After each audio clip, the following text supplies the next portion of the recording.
Assalamualaikum warahmatullahi wabarakatuh. Ayo ngopi, ngobrol pakai ilmu. Bismillahirrahmanirrahim. Assalamualaikum warahmatullahi wabarakatuh. Waalaikumsalam warahmatullahi wabarakatuh. Segala puji hanya bagi Allah Azza wa Jalla yang telah memberikan kita kenikmatan iman, Islam. Alhamdulillah sekarang kita juga menikmati itu semua berkat izin Allah Subhanahu wa taala. Selawat dan salam kita hadiahkan pada Rasulullah junjungan kita Nabi Muhammad sallallahu alaihi wasallam. Semoga syafaatnya tercurah kepada kita semua, kepada orang-orang yang mengikut sunnah-sunnah beliau, dan semoga kita juga ittiba di atas sunnah sampai akhir kelak. Amin. Baik, seperti biasanya kita melakukan program ini setiap malam Rabu yang kita beri nama program ini adalah program ngopi adalah ngobrol pakai ilmu, yang biasa diisi oleh Ustadz Abu Ali Hafizahullah Ta'ala. Assalamualaikum Ustaz, sehat Ustaz? Waalaikumsalam warahmatullahi wabarakatuh. Sehat, alhamdulillah. Antum sehat juga ya? Alhamdulillah Ustaz. Malam ini sungguh sangat berbeda. Ya. Suasana Nampak kita ya? Nampak asri Ustaz. Dan gelap yang diterang-terangi. Iya, ya Ustaz. Berusaha untuk diterangin Ustaz malam ini Ustaz. Baik, Ustaz. Itu menunjukkan kita butuh penerangan. Iya, betul Ustaz. Penerangan, pencerahan seperti itu. Mudah-mudahan hati kita juga diterangkan Allah Ustaz. Amin. Malam ini kita berbicara tentang hutang Ustaz. Antum punya hutang? Ada enggak ya? Gitu Ustaz. Baik Ustaz, gini Ustaz. Apakah betul hutang itu bisa menghambat seseorang masuk surga Ustaz? Mohon penjelasan Ustaz. Baik, bismillah. Assalamualaikum warahmatullahi wabarakatuh. Innal hamdalillah wassalatu wassalamu ala Rasulillah wa ala alihi wa ashabihi wa man walah. Wala haula wala quwata illa billah, amma ba'd. Apakah hutang bisa menghalangi seseorang untuk masuk surga? Ada satu hadis Nabi SAW, hadis yang diriwayatkan oleh Imam Ibnu Majah dalam sunannya, begitu juga Imam Tirmidzi dalam kitab sunannya, dan ini hadis yang disahihkan oleh Syekh Al-Albani rahimahullahu taala. Nabi kita tercinta Muhammad sallallahu alaihi wasallam bersabda, "Man faraqa ar-ruha, man faraqa ar-ruhul jasada wa huwa bari'un an salasin dakhalal jannah." Kata Nabi SAW, siapa saja yang ruhnya meninggalkan jasadnya, berarti apa? Wafat gitu. Mati dia, ya. Wa huwa bari'un min salasin, dalam kondisi dia terlepas dari 3 hal, maka dakhalal jannah, dia masuk surga. Rasul menjelaskan apa yang ketiga itu, apa yang 3 hal itu? Minal kibri, dari kesombongan. Yang kedua, wal ghululi, dari ghulul, yaitu tindakan mengambil harta secara khianat, ya. Kemudian terakhir yang ketiga, wadaini, dan hutang, ya. Jadi berdasarkan hadis ini, ya, dan dipahami secara pemahaman kebalikannya, bahwa orang yang meninggal dunia, yang rohnya ini berpisah dari jasadnya, dalam kondisi dia masih terlilit dengan ketiga hal ini, masih dia berinteraksi dengan ketiga hal ini dan belum lepas dirinya darinya, maka dia tidak masuk surga. Artinya ini penghalang untuk dia masuk surga. Apa yang tadi pertama? Kesombongan. Yaitu al-kibru. Kemudian yang kedua, al-ghulul, yaitu apa? Tindakan mengambil harta orang lain dengan cara khianat. Kemudian yang ketiga adalah wadain, yaitu hutang. Demikian. Nah, seperti itu. Kalau kita mencoba untuk memahami dari dalil lain, ini juga hadis yang diriwayatkan oleh Imam Tirmidzi dalam kitab Sunan beliau, dan juga disahihkan oleh Syekh Al-Albani rahimahullahu taala. Rasulullah bersabda sallallahu alaihi wasallam, "Nafsul mu'mini mu'allaqatun bidainihi hatta yuqda anhu." Jiwa seorang mukmin itu terkatung-katung, ya, bergantung dengan hutangnya, hatta yuqda anhu, sampai dibayarkan. Jadi kalau belum terbayar sampai matinya, bahkan nggak ada yang membayar, ini masya Allah berbahaya sama dia. Terkatung-katung dia, bergantung dengan hutangnya sampai dibayarkan, kan begitu, ya. Bahkan dalam hadis yang lain Nabi kita Muhammad sallallahu alaihi wasallam bersabda, "Man mata wa alaihi dinarun au dirhamun." Kata Nabi SAW, siapa saja yang meninggal dunia sementara dia punya hutang dinar atau dirham, berarti ini uang, ya, bukan haruslah dia punya hutang dinar atau dirham. Ini adalah alat tukar di zaman Nabi sallallahu alaihi wasallam, yaitu uang. Punya hutang berupa uang, ya. Qudiya min hasanatihi, maka dibayarkan itu dari kebaikan-kebaikan dia, ya. Walaysa sama dinarun wala dirhamun, karena di sana nggak ada uang untuk bisa membayarnya, maka dibayar dengan kebaikan-kebaikan dia. Nah, sementara kebaikan-kebaikan dia inilah modal dia, sebab dia yang dengan kebaikan ini dia akan bisa masuk surga. Demikian kata Nabi, kata Allah Subhanahu wa taala, ini ayat yang kita hafal, ya. Faman khaffat wa amman saqulat mawazinuhu fahuwa fi 'ishatir radiyah. Kata Allah Subhanahu wa taala, adapun, ya, orang yang berat amal kebaikannya, berarti kebaikan-kebaikan yang membuat berat timbangan amalnya itu, maka fahuwa fi 'ishatir radiyah, dia berada dalam kehidupan yang membahagiakan. Di mana itu? Di surga. Artinya kebaikan-kebaikan, amal-amal kebajikan ini modal dia untuk dia bisa masuk surga.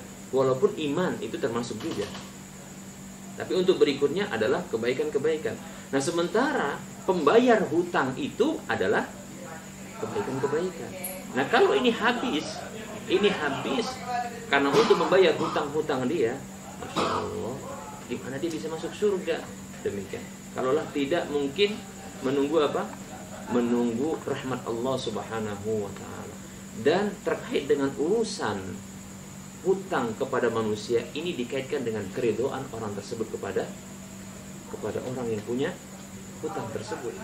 Paham ya? Jadi artinya begini, kita nggak akan bisa untuk mendapatkan keridhaan manusia ini, kita tidak akan bisa mendapat keridhaan Allah kalau ternyata kita masih punya tanggungan hutang apa saja bentuk kedzaliman terkait dengan manusia. Iya, demikian. Ini bahaya, makanya kita ini jangan bermudah-mudah dengan hutang. Demikian. Jangankan nanti di akhirat, masa transisi sebelum masuk masa akhirat saja, ya, itu kehidupan setelah kehancuran alam semesta ini. Belum berakhirnya alam semesta ini, di alam di mana ini disebut dengan alam transisi, yaitu alam setelah kehidupan dunia sebelum akhirat, disebut alam transisi, ya. Itu bahasa kita itu, ya. Yang disebut juga dalam bahasa syar'inya adalah apa? Alam barzakh. Kalau bahasa kita juga alam kubur. Nah, demikian. Di sini saja seseorang itu dia tersiksa. Masya Allah. Jadi dia ini bahaya, ya, hutang ini bahaya. Orang yang punya hutang ini bahaya. Dalam sebuah hadis ini kalau tidak salah diriwayatkan oleh Imam Ahmad dalam musnadnya dari sahabat Jabir radhiyallahu anhu yang menyatakan, ya, mata rajulun minna, ada seorang laki-laki yang meninggal di antara kami, ya. Faghasalnahu, kami mandikan dia, wa kafannahu, kami kafani dia, wahanatnahu, kami berikan wangi-wangian kepadanya. Lalu kami letakkan dia di hadapan Nabi, di tempat biasa Nabi SAW mensolatkan. Lalu kami panggil Nabi SAW untuk mensolatkan. Jadi diberitahu Rasulullah, ini ada orang yang meninggal dunia, ya, mohon untuk disolatkan. Rasulullah SAW bertanya kepada para sahabat yang ketika itu memanggil Rasulullah SAW, apakah dia punya hutang? Ini kebiasaan Rasulullah. Karena begitu besarnya, ya, ancaman bagi orang yang punya hutang, ya, sehingga Rasulullah ini memberikan sebuah pelajaran kepada orang-orang yang hidup agar kalau mati jangan punya hutang. Begitu. Dengan cara Rasulullah tidak mau mensolatkan orang yang punya hutang kalau meninggal belum terbayar hutangnya. Rasulullah tanya dulu, orang ini punya hutang? Rupanya dijawab oleh sahabat tersebut mengatakan, iya ada, 2 dinar, dinaroni, 2 dinar. Maka Rasulullah SAW, ya, enggan untuk menyolatkan. Dalam hadis yang lain Rasulullah menyebutkan, sallu ala sahibikum, salati sahabat kalian ini. Begitu kata Rasulullah. Ada salah seorang sahabat yang merasa kasihan dengan sahabat ini, ya, tidak disolatkan Nabi. Sahabat ini namanya Abu Qatadah. Maka ia mengatakan kepada Nabi SAW, wahai Rasulullah, 2 dinar itu tanggungan saya. Rasulullah bertanya kepada Abu Qatadah ini dengan mengatakan, apakah benar 2 dinar itu masuk ke dalam hartamu, menjadi tanggunganmu, dan si mayit ini terlepas dari 2 dinar itu? Kata sahabat tadi, ya, na'am wahai Rasulullah. Maka Rasulullah pun mensolatkannya sampai selesai dikuburkan. Rasulullah ternyata tidak diam, menunjukkan ada hal yang dikhawatirkan Nabi sallallahu alaihi wasallam. Ketemu sama Abu Qatadah di satu waktu, Rasulullah bertanya, sudah dibayar? Sudah dibayar? Rasul tanyakan. Abu Qatadah tidak bisa jawab dengan mengatakan iya karena belum dibayar. Nah, setelah dia punya uang dan membayarnya, dia datangi Nabi sallallahu alaihi wasallam sembari mengatakan, qad qadaituhuma, wahai Rasulullah, aku sudah bayar. Ya, maka Rasul mengatakan ketika itu, al-ana hina barratta alaihi jildahu. Sekaranglah saatnya engkau baru saja mendinginkan kulitnya. Masya Allah. Coba bayangkan apa yang membuat panasnya. Kalau dikatakan dingin berarti sebelumnya panas, kan begitu ya. Apa yang membuat panas kira-kira? Hutang kan Ustaz. Api lah. Iya. Dibakar ya. Berarti dengan adanya hutang, ini orang tersiksa dengan rasa panas yang itu bisa diprediksi adalah api. Demikian. Itu dalam kubur. Belum lagi nanti di akhirat. Seperti itu. Itu ditanggung, hutang yang sudah ditanggung tapi belum dibayar. Makanya tadi Rasul mengatakan nafsul mu'mini mu'allaqatun bidainihi hatta yuqda anhu. Ya. Jiwa seorang mukmin itu terkatung-katung bergantung dengan hutangnya sampai dibayar. Ada satu lagi untuk terlepas, yaitu apa? Dilunaskan oleh sang pemilik, dianggap lunas. Nah, begitu. Ya. Tapi ini ceritanya ketika siapa? Ketika sang pemilik dari utang tersebut, maksudnya adalah kalau bahasa kita piutang, pemberi piutang ya. Memberi piutang. Dia yang merelakan, kalau bahasa kita mengikhlaskan, maka ini baru terlepas. Permasalahannya dalam hadis ini berbicara, ini pemilik piutang tersebut yang memberikan kepadanya itu tidak merelakan. Berarti sampai dibayarkan. Seperti itu. Ini baru bisa lepas. Paham ini ya? Nah, ini luar biasa. Bahkan kalau sampai ada seseorang dia menyengaja untuk tak bayar, dia nggak bayar hutang tersebut sengaja lah, nanti paling direlakan. Kalau direlakan, kalau enggak, itu ketemu sama Allah, ini pencuri nih labelnya, capnya cap pencuri. Dalam satu hadis Nabi SAW bersabda, ayyuma rajulin, laki-laki mana saja, yadinu dainan, dia berhutang dengan sebuah hutang, wa huwa mujmi'un alla yuwafiyahu iyahu, dan dia bertekad untuk tidak membayarnya, laqiyallaha sariqan, ketemu sama Allah dia itu sebagai pencuri. Wah, kira-kira kalau di pengadilan aja ketemu sama hakim dan sama orang-orang banyak, ini pencuri, label pencuri, malu nggak kira-kira? Malu. Koruptor gitu. Malu. Ya. Ini di hadapan Allah, penguasa jagat raya, yang pengadilan ketika itu pengadilannya dihadiri oleh jin dan manusia dari awal sampai akhirnya. Masya Allah. Malu nggak kira-kira? Maling. Malu, Masya Allah. Dikenal di masyarakat ini saja atau di komunitasnya itu sebagai maling, itu malu. Gimana lagi kalau ketemu sama Allah dan itu dihadiri oleh semua makhluk yang akan yang dimintai pertanggungjawaban dari awal sampai akhirnya. Masya Allah. Kita berlindung kepada Allah Subhanahu wa taala dari hutang ini. Sampai pun orang tersebut punya amal besar. Ya. Kira-kira apa yang antum bayangkan amal besar ini? Apa amal besar kira-kira?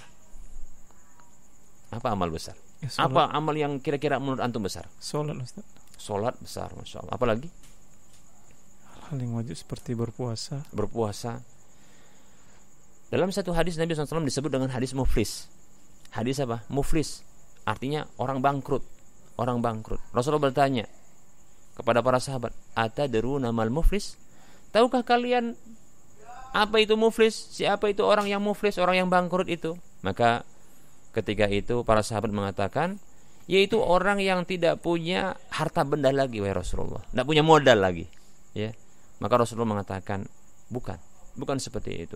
Sesungguhnya orang yang muflis dari umatku ini, orang yang bangkrut dari umatku ini, yaitu orang yang kelak datang pada hari kiamat dengan membawa pahala solat, pahala puasa, pahala sedekah zakat, ya sedekah wajib atau sedekah sunatnya, puasa wajib atau puasa sunatnya, solat wajib, solat sunatnya. Masya Allah. Ini besar nggak ini? Besar nggak ini? Solat sunat saja, solat sunat ini, yaitu antara adzan dan iqamat untuk solat subuh, yang kata Rasulullah SAW itu rakaat al-fajri, itu pahalanya kata Rasulullah khairun minad dunya wa ma fiha. Kata Nabi SAW, rakaat al-fajri khairun minad dunya wa ma fiha. 2 rakaat solat fajar, yaitu antara adzan subuh sampai iqamat untuk salat subuh. Ya, ini bagi orang yang mau salat di masjid tentunya, kan begitu. Bagi wanita yang di rumah tentunya dia dapat juga ya, tapi tidak terkait dengan hal ini. Ya. Itu pahalanya itu lebih baik ketimbang dunia dan isi-isinya. Itu salat sunatnya. Gimana salat wajibnya? Yang tentunya pahalanya lebih besar. Kata Rasulullah, ini orang yang muflis, yang bangkrut ini datang bawa pahala solat, pahala puasa, pahala sedekah, termasuk zakat. Bersamaan dengan itu dia datang dengan bawa tanggungan dosa apa? Dosa mencaci, dosa memaki, dosa memukul orang, memaki orang, ya. Dosa menghibah orang, dosa menghibtoh, yaitu bukan menghibtoh namanya, membuhtan orang, yaitu memfitnah orang. Begitu juga mengalirkan darah seseorang. Ya.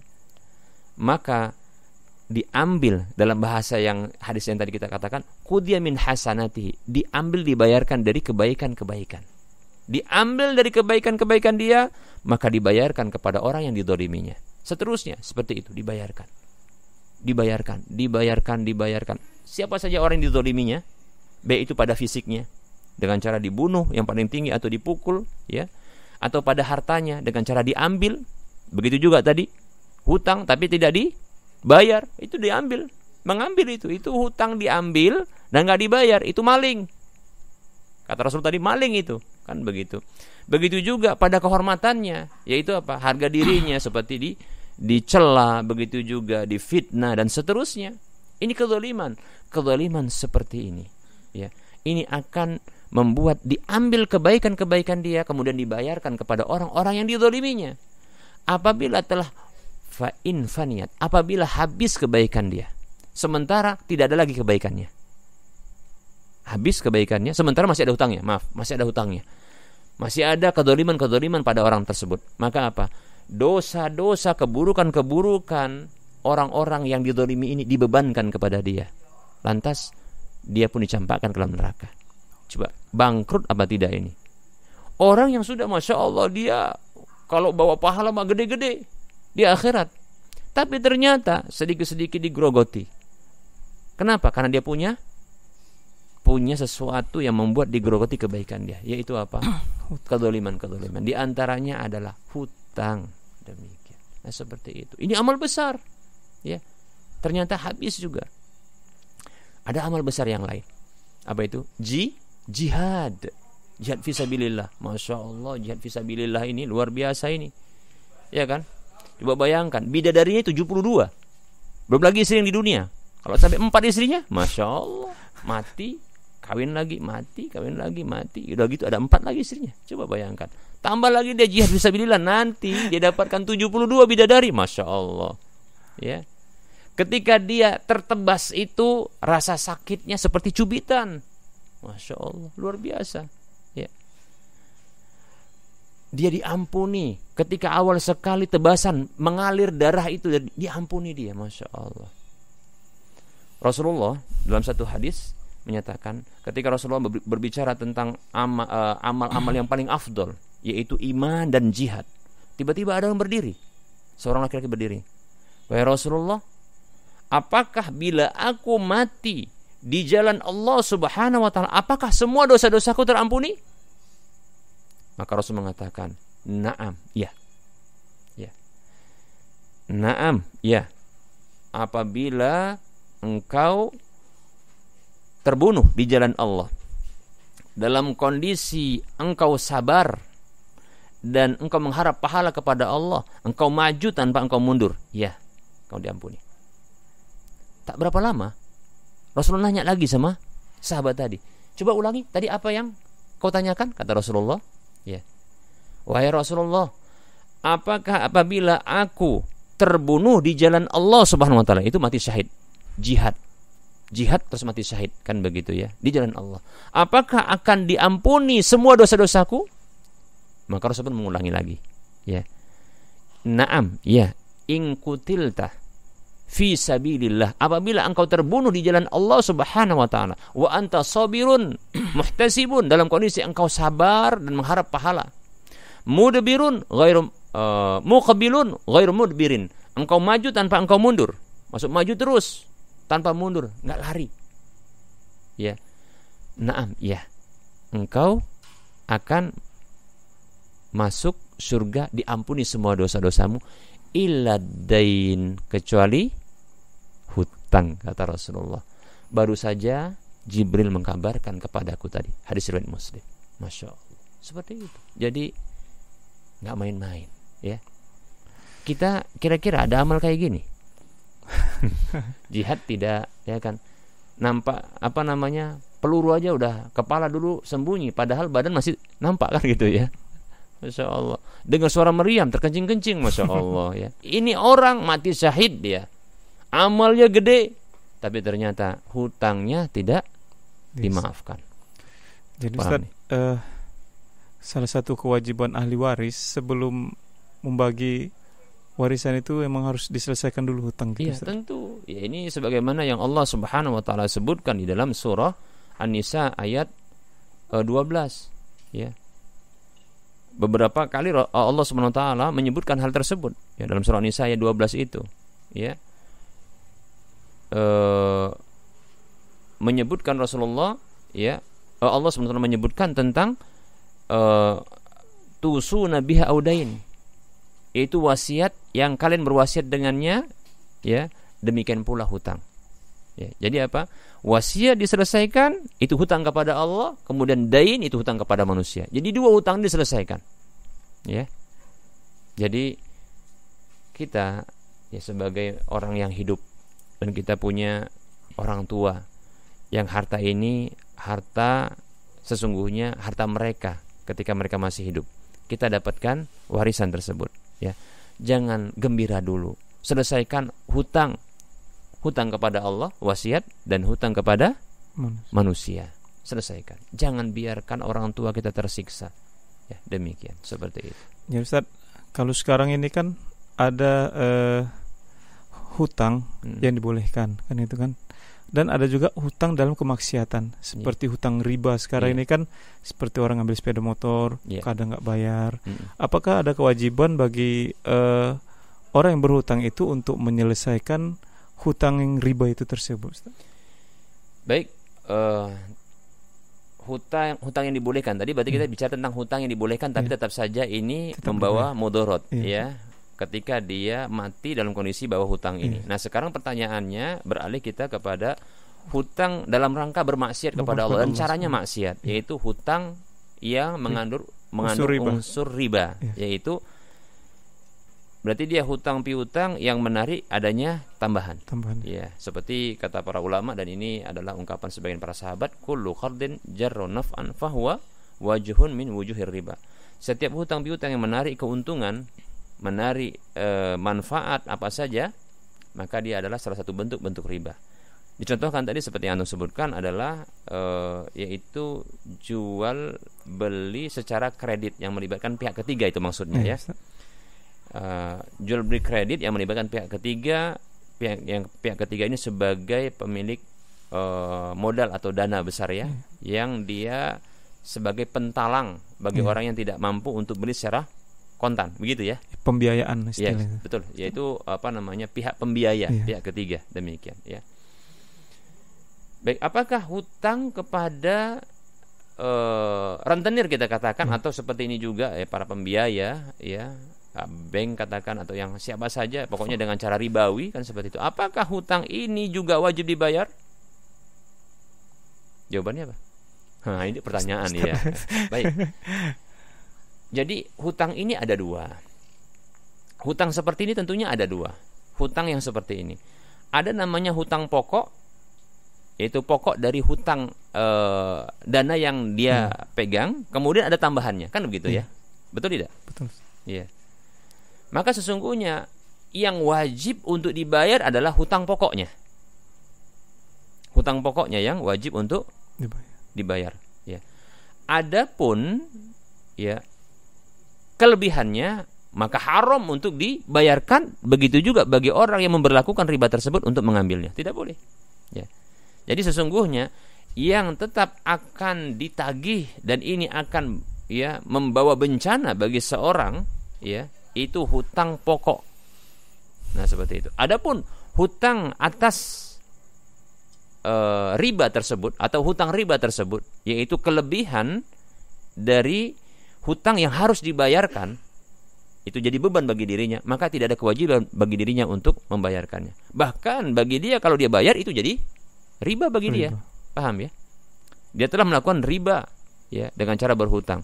Maka kelebihan tersebut ya itu adalah riba dan tak wajib bagi dia dibayar. Tapi pembayaran dia yang wajib dilakukan adalah hutang pokok dan hutang pokoknya, demikian. Nah, kita contohkan. Contoh, ada seseorang yang dia kita katakan tadi seperti membeli barang-barang kita katakan dengan cara ya ribawi, yaitu melibatkan pihak ketiga sebagai pembiaya yang pentalang saja ya, pemberi hutang saja, kemudian akan dilebihkan. Katakanlah kita sebutkan ini sepeda motor yang lebih umum ya, seperti itu. Sepeda motor yang dia beli dengan cara kredit, yang itu melibatkan pihak ketiga, di showroom dia belikan begitu. Nah, kalau seandainya beban biaya pokoknya, sesungguhnya ini sepeda motor harganya sekitar 20 juta. Namun dengan beban pokoknya menjadi 25 juta. Ya. Maka bila contoh dia baru saja membayar 10 juta, maka kewajiban yang harus dibayar yang ini bila dia ingin lepaskan dirinya di hadapan Allah Subhanahu wa taala kelak, maka 10 juta sisanya itu yang harus dibayarkan. Adapun 5 jutanya atau 15 juta, 5 juta dari 10 juta yang tersisa tersebut itu tidak wajib bagi dia untuk dibayar. Paham ya? Yang 10 juta. Kalau seandainya dia setelah bayar 10 juta bahkan sudah lebih, katakan dia sudah bayar 21 juta, tersisa 4 juta lagi. Paham ya? Maka tidak mengapa dia tidak bayar. Tidak bayar pun tidak masalah. Hanya saja permasalahannya dia akan berhadapan dengan hukum positif di Indonesia, begitu ya. Penyitaan dan seterusnya, kan begitu ya. Ya. Hanya saja di hadapan Allah dia lepas. Kenapa? Karena itu riba. Demikian. Paham? Bisa dipahami kira-kira? Insyaallah. Baik. Seperti itu. Jadi tidak ada beban lagi kita ketika kita sudah menyelesaikan hutang pokok kita, berarti kita sudah selesai di hadapan hukum Allah gitu Ustaz. Ya, tentu. Ya, itu seperti itu. Makanya Allah Subhanahu wa taala perintahkan untuk apa? Wattaqullaha wa dharu ma baqiya minar riba. Ya ayyuhalladzina amanu ittaqullaha wa dharu ma baqiya minar riba in kuntum mu'minin. Ya. Kata Allah SWT dalam surah Al-Baqarah, ya.